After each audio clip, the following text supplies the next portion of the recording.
নমস্কার বন্ধুরা, Mona Lisa mini kitchen and ব্লগের একটি নতুন ব্লগে আপনাদের সবাইকে স্বাগত।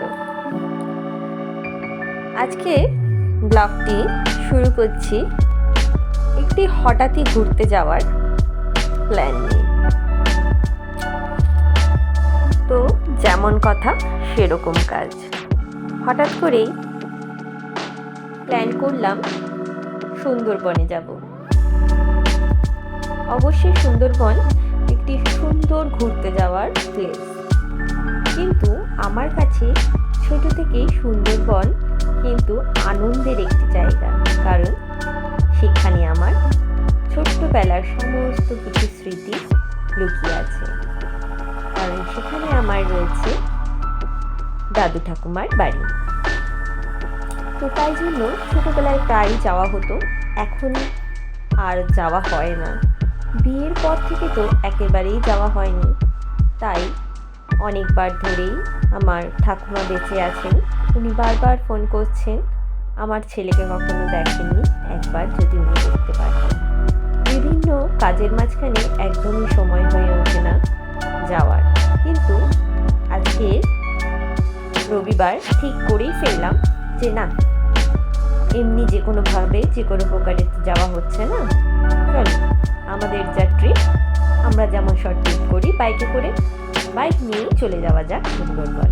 তো আজকের ট্রিপ সুন্দরবনে বাইকে ঘুরতে যাওয়া এবং পরিবারের সকলের সাথে দেখা করার আনন্দ নিয়ে। আমরা প্রায় চলে এসেছি আমতলার কাছাকাছি। যেহেতু আপনারা সকলেই জানেন আমার বাড়ি বেহালায়, তো বেহালা থেকে যাত্রা শুরু করার পরে আমরা জোকা হয়ে, জোকা মেট্রো স্টেশন, জোকা থেকে পৈলানের রাস্তা ধরে সোজা চলে এসেছি আমতলা হয়ে। এটা হচ্ছে শিরাকল অবধি।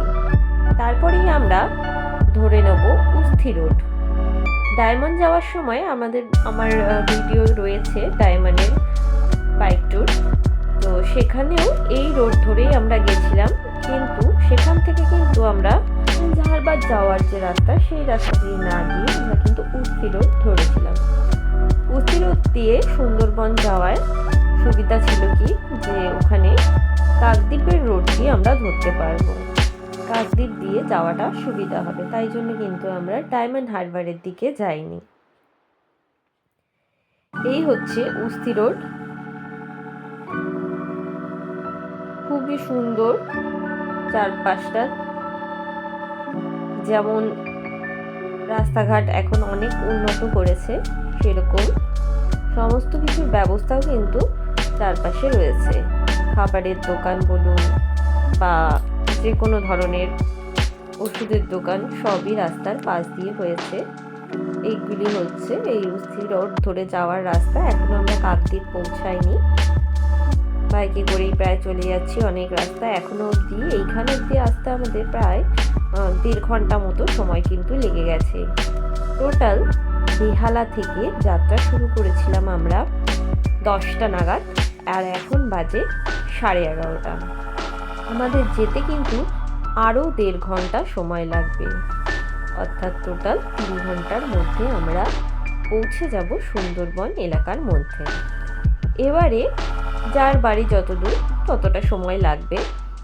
আমাদের সুন্দরবনের গন্তব্যস্থল হলো ভগবতপুর। তো সেখানে অবধি যেতে কতটা সময় লাগে দেখা যাক। প্রথমবারের জন্য যেহেতু যাচ্ছি, সেহেতু সব কিছুই অজানা, রাস্তাও নতুন, নতুন রাস্তা ধরে যাচ্ছি, কোনোদিনই যাইনি, প্রথমবারের জন্য বাইকে চেপে যাচ্ছি। আগে অনেকবারই গেছি, যেহেতু ছোট থেকে ওখানে যাতায়াত ছিল। বড় হওয়ার পর কাজের চাপ, স্কুল কলেজ যখন অনেকটা শুরু হয়েছে, বেড়ে গেছে, তখন আর অতটা যাওয়া হয়নি। তো এই রাস্তাগুলি দেখছেন, এখানে যাওয়ার মজাই হচ্ছে এই যে পাশের রাস্তা এবং রাস্তার পরিবেশ, সেগুলো দেখতে দেখতে যাওয়ার কিন্তু মজাই আলাদা। চারিদিকে গ্রাম্য পরিবেশ, গ্রাম্য পরিস্থিতির মধ্যে আমরা এগিয়ে চলেছি সুন্দরবনের দিকে। রাস্তা কিন্তু খুবই ভালো ছিল এখানের রাস্তা। হাইওয়ে যেহেতু, রোড কিন্তু খুবই ভালো।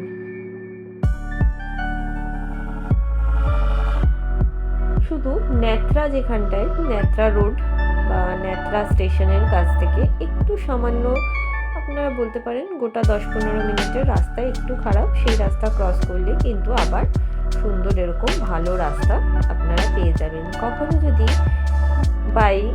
বাইক বা কারে আপনারা সুন্দরবন যান, অবশ্যই এই রোড ধরে যেতে পারেন।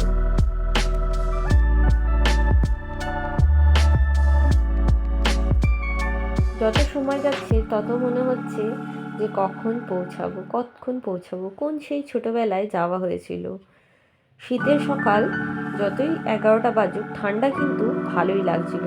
তাই জন্য অবশ্যই যারা বাইকে যাবেন তারা কিন্তু ভালো শীতের পোশাক পরেই যাবেন।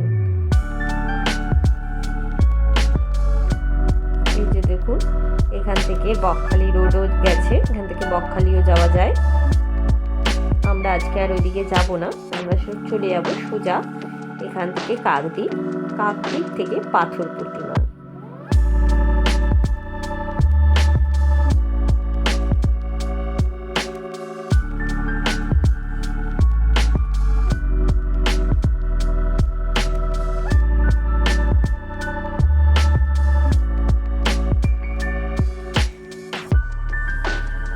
যাওয়ার পথে আরও নানা ধরনের জিনিস দেখতে দেখতে আমার ছেলে কিন্তু বেশ মজা পাচ্ছিল।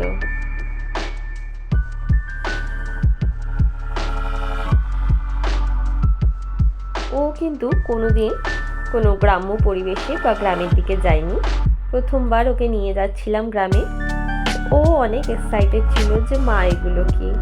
সামনে রাস্তায় অনেক কাঠের গুঁড়ি ফেলা ছিল, তো ওগুলো দেখে খুব এক্সাইটেড হয়ে গেছিলো, ভাবছিল ওগুলো হয়তো চন্দন কাঠ, এবং খুব এক্সাইটেড হয়ে যেখানে যেখানে খড়ের গাদা কাঠ দেখছে খুব মজা পাচ্ছিল। খড়ের গাদাগুলোকে বারবার দেখাচ্ছিল আমাকে, মা ওই দেখো হেই লাগানো আছে, হেই ওখানে আছে, হেই আছে। ও যেহেতু বইয়ে পড়েছে, তো ওর জিনিসগুলো দেখে বেশ মজা লাগছিল। আর ওই যে সামনে দেখতে পাচ্ছেন একটি বাইক আমাদের সামনে যাচ্ছে, সমস্ত ভিডিওতেই রয়েছে। উনি কিন্তু আমার বাবা আমাদের সামনে এগিয়ে চলেছেন। উনিও কিন্তু বেশ বাইক রাইড করতে ভালোবাসেন। বেশি এক্সাইটেড এই কারণে, সামনেই ওর দাদু দাঁড়িয়ে রয়েছে, তাই জন্য আরও বেশি এক্সাইটেড। আমার বাবা সামনেই দাঁড়িয়ে রয়েছে আমাদের নিয়ে যাবেন বলে।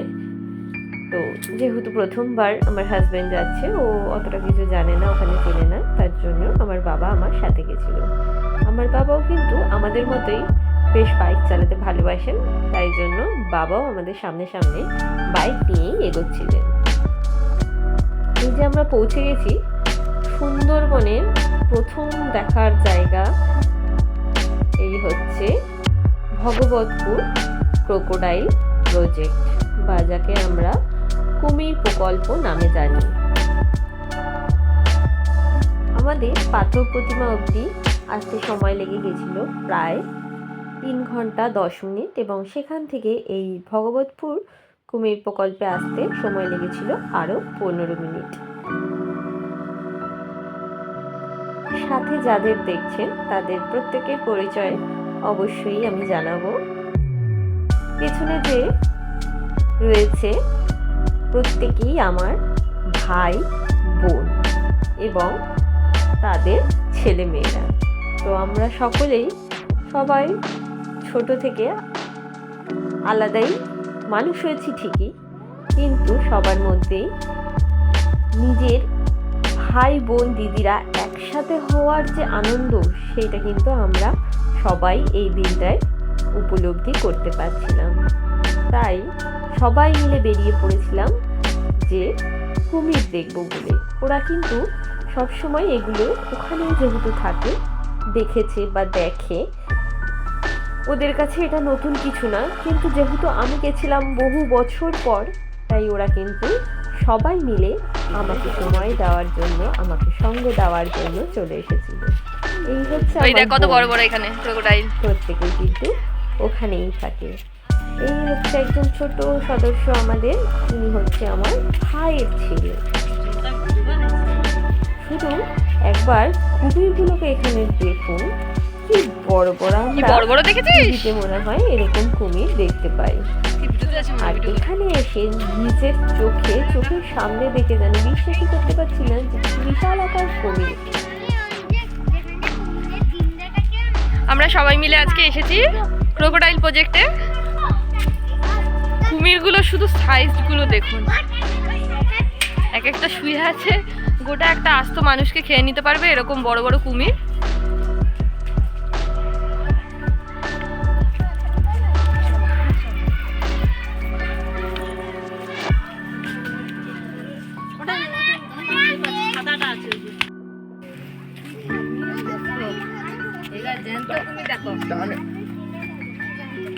জ্যান্ত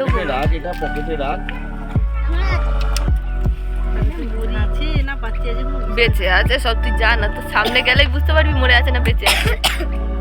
কিন্তু মরার মতো পড়ে আছে, দেখ মুন্ডু মুন্ডু কাট করে।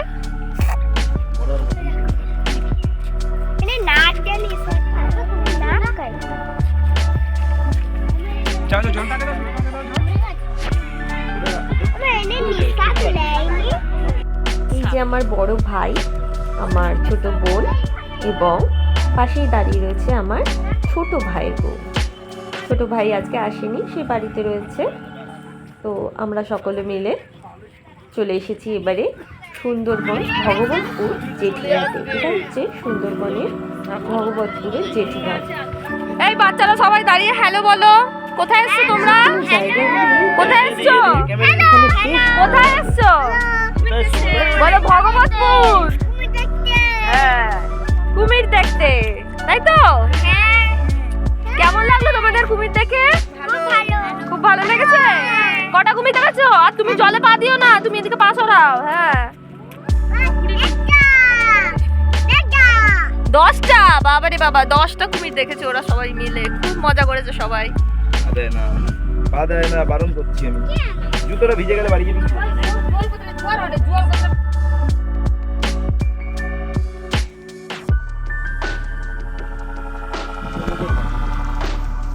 কি সুন্দর ভিডিওগুলো হচ্ছে, পরিষ্কার ঝকঝকে নদী, গাছ। এ পুলি যাও, তোমার ছেলে সুস্থ না, তুমি যাও আগে। হ্যাঁ, কি সুন্দর পরিষ্কার। তুমি যাও আগে গিয়ে ওদের দেখো।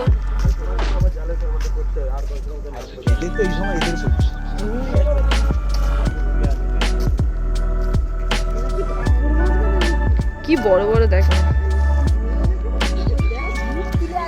কই মুখ তুলে আছে, ভিতরে গর্তে ঢুকে ওই জায়গায় মুখ দেখে রে। এই তো কত বড়, এই তো লাভলে উঠতে পারবে না। কে করছি দরকার নেই, দুটা লঞ্চ একসাথে দিয়ে নি। এবার পরে আইছি, এবার আইলে সল্টে যাবো। হ্যাঁ, সবাই মিলে সল্ট দেখার মতন একটা ভ্যান ভাড়া করা হবে। ভ্যান ভাড়া করে নিয়ে ভ্যান যায়, ভ্যান টোটো ব্যাগ চলে সেখানে দেখার মতন। এই পুলি বাচ্চাগুলো ঝান্টু রে, বাবা ও আই দে আছে, দীপালি আছে। বোন সাবধান।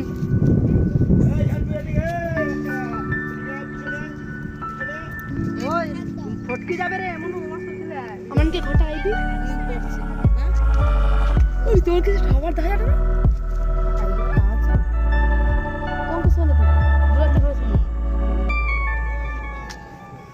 ওই দেখ কুমির।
হাঁসের ডিম, মুরগির ডিম অনেকেই তো খেয়েছেন। কুমিরের ডিম দেখেছেন? দেখে নিন, এই হচ্ছে কুমিরের ডিম। আর এই হচ্ছে সুন্দরবনের স্পেশাল সুন্দরী গাছ, যা সংরক্ষিত করা আছে এই কুমির প্রকল্পের মধ্যেই।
দিয়ে নিম পারে, সাপ মুখ দিয়ে নিম পারে না, সাপ আমি পিছছি, আমি বলছি আমার ভাই তো বলছে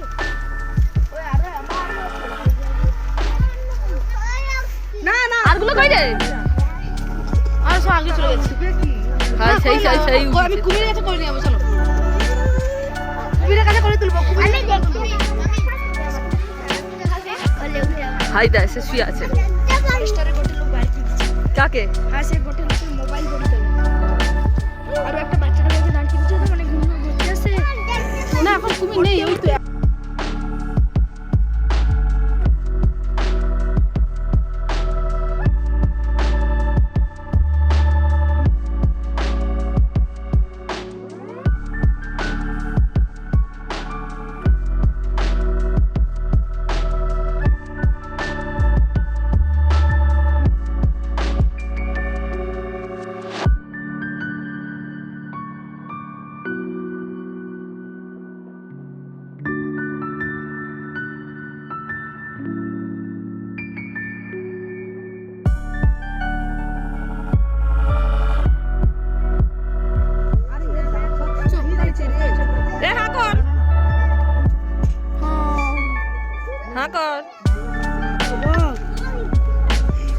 ফোনটা একটু জুম করে দাও, ফোনটা একটু জুম করে দাও প্লিজ।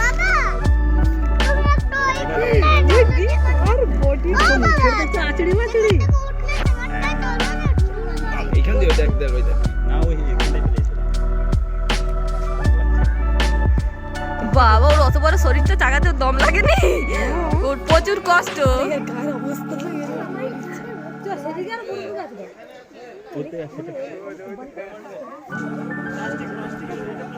একটু ছোট করো পুরি, জুমটাকে একটু কম করে, এটাকে তুলি। বাবা আমার একটু নামাও জলটা হ্যাঁ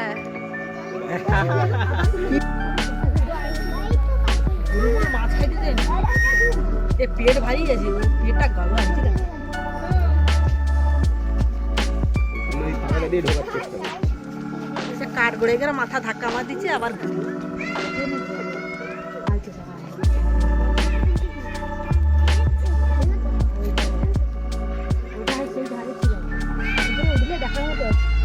হ্যাঁ বিশাল বড়, ওর বডিটা হাইট কত জানিস? ও উঠলে এতটা উঁচু, না হলে হাঁটু সমান উঁচু। রাস্তা পাইনি আবার হুম।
অবশ্যই তাহলে যারা যারা এরকম জায়গা ঘুরে আসতে চাইছেন কিভাবে যাবেন তার শর্ট একটি তালিকা আমি দিয়ে দিচ্ছি।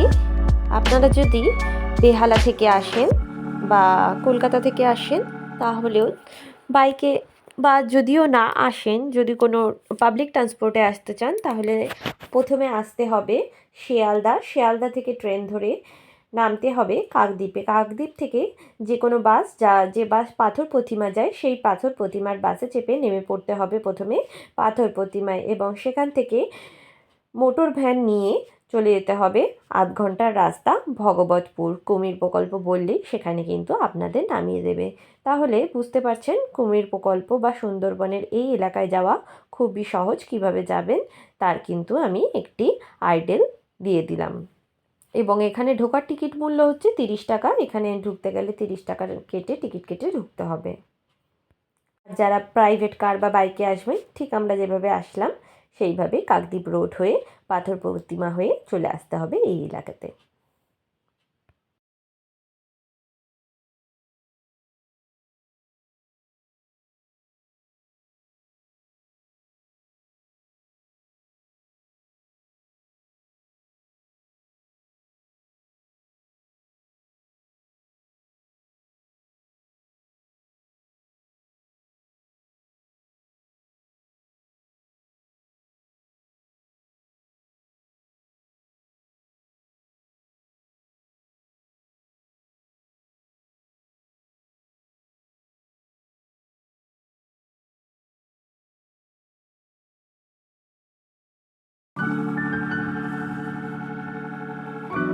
এই যে সামনে হচ্ছে আমার বড় বোনের ছেলে এবং আমার হাজব্যান্ডের সাথে আমার ভাইয়ের ছোট ছেলে, এবং এই যে লাল শাড়ি পরা এ আমার ছোট বোন, তার হাত ধরে তার ছেলে, এবং সাদা শার্ট পরা যে বাচ্চা ছেলেটি সেটা আমার আরেক দিদির ছেলে।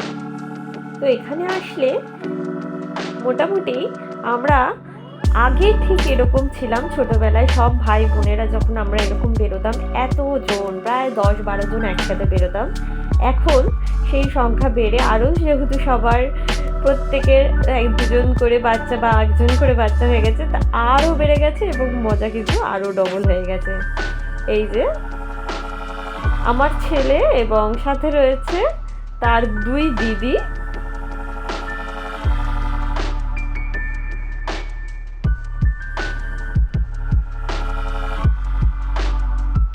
এই হচ্ছে সকালবেলায় বেরিয়েছিলাম জেঠিঘাটের দিকে, যে এখানকার নদীর পাড় দেখতে। দেখুন নদীর পাড়ের এলাকাগুলি কি সুন্দর, ম্যানগ্রোভে চারিদিকে ছড়াছড়ি। আমরা এরকম দৃশ্য দেখতে কি ভালোই না বাসি, যে টিভিতে যখন ডিসকভারিতে দেখায় কি ভালো লাগে ম্যানগ্রোভ এলাকা, কিন্তু নিজেদেরই যে দেশ বাড়িতে এত সুন্দর জায়গা আছে তো ছোটবেলায় দেখেছিলাম। এই তাই কত মানে ছড়িয়েছে জায়গাটা, দেখেছো? এত কিন্তু আগে ছড়ানো ছিল না। এই ছোট ছোট চারা গাছগুলো, এগুলো সব পোতা হবে। এইগুলো সুন্দরী গাছ, মানে এইগুলো সব ফরেস্ট থেকে লাগিয়েছে না?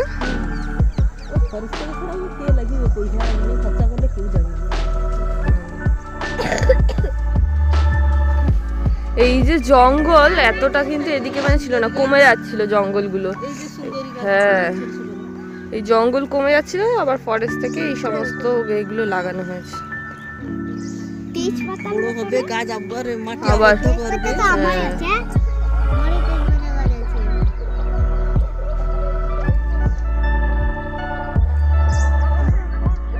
চলো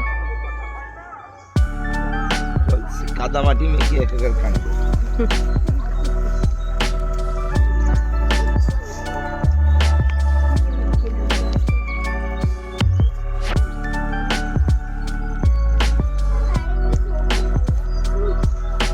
আবার কুমা চলবে রে, সুমা আবার সুমা কি চলবি? রাত্রিবেলায় ভূত আরে গলা টিপে ধরবি আর কি? ঈশানকে যেই বলা হয়েছে না, যে ঈশানকে রাত্রিবেলা বলা হয়েছে যে এখন যদি বাবা চুচু আনতে যায় তাহলে কিন্তু বাবাকে তুলে নিয়ে চলে যাবে ভূতে, আর যেতে দেবে না বাবাকে।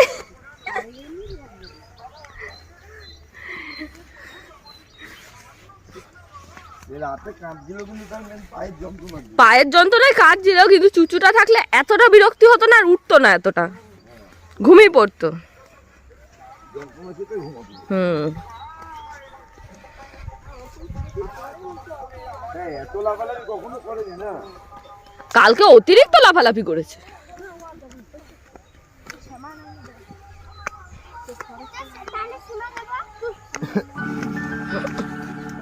চ চাটা খেয়ে তারপরে সবাই আবার হয় ওই ইসের দিকে যাব, কুমির প্রকল্পের দিকে যাব, চাটা করে খেয়ে নে।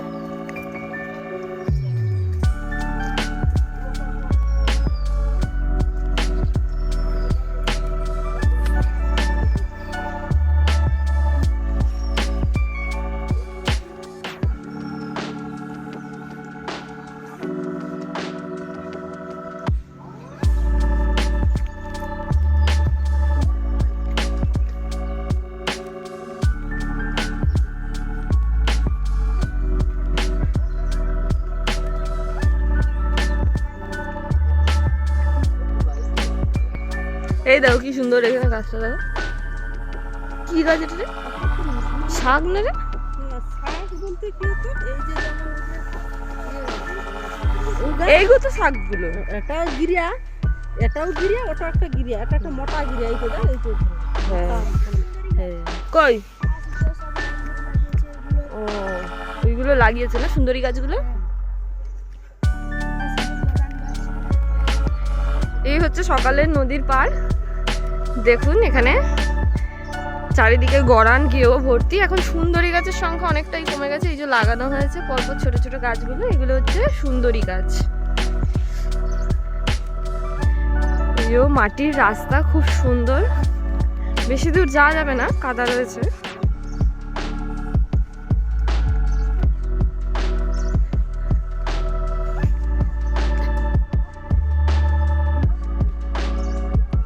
ভাটা পড়েছে না,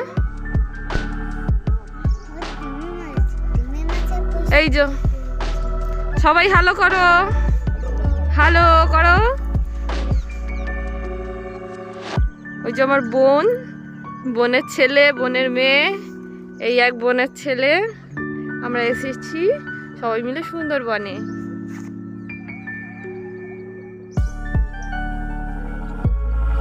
কোথায়?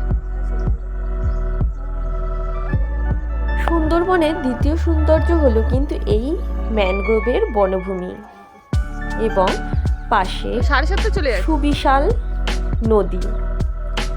এখানে আসলে অবশ্যই এই জায়গাগুলোকে কিন্তু একদমই মিস করা যাবে না। তো আজকের মতো এখানেই শেষ করি সুন্দরবনের এই ব্লগটি। সবাই ভালো থাকবেন, নমস্কার।